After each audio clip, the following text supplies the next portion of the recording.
في الرياضة وبملعب الفتح بالرباط، حقق فريق الوداد البيضاوي فوزا حاسما على مضيفه الجيش الملكي برسم مباريات الجولة 16 من البطولة الاحترافية بهدفين مقابل لا شيء. وبهذا الفوز تصدر فريق الوداد ترتيب البطولة. حسن الحريري وعبد الرحيم فيلول. تعبئة أمنية استثنائية شهدها كلاسيكو الجيش الملكي والوداد البيضاوي. أكثر من 700 رجل أمن من مختلف الوحدات أمنوا هذا اللقاء الذي عرف حضورا جماهيريا وبالأخص من جانب أنصار الجيش الملكي. مقابلة قمة كان خلالها أداء الجيش الملكي مهزوزا ومتواضعا، وذلك تحت أنظار مدرب المنتخب الوطني الفرنسي إيرفي غونار. بدأ فريق الوداد المباراة بقوة بتشكيلة جديدة أتعبت كثيرا عناصر الجيش الملكي.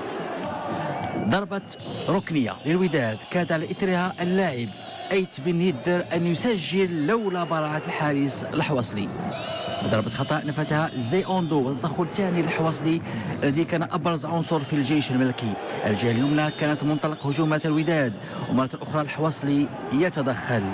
في الدقيقة 39 وليد القرتي يتوصل بكرة من أيت بن يدر، تسديدة بقوة برجل اليمنى لتسكن الكرة في شباك الجيش الملكي، وفرحة عارمة للاعبي الوداد بهدف وليد القرتي، هدف جميل جدا.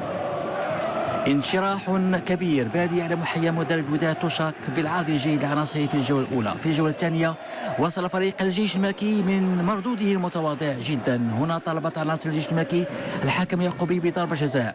الأخطاء تعددت دائما في الرواق الأيمن، يستغل هذا الخطأ وتمرر كرة فوق طبق لأونداما والهدف الثاني للوداد.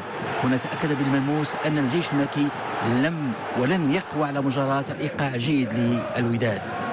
حكم اللقاء اليعقوبي أوقف المباراة لدقائق بسبب اقتحام أنصار الجيش الملكي أرضية الملعب احتجاجا على أداء فريقهم المهزوز الذي ينهزم أمام الوداد بهدفين مقابل شيء.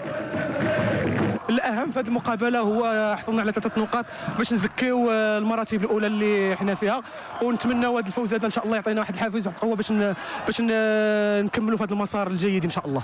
فخدينا تعليمات ديال المدرب عمل تغييرات كيف ما شاف الجميع، فواحد 5 تغييرات ولا 6، فحتى اللاعبين اللي دخلوا الحمد لله قدموا واحد الاداء كبير، وحققنا 3 نقاط اللي كانت هي الاهم في هذه المقابله هذه، وصلنا الحمد لله باش نبقاو في مراكز متقدمه.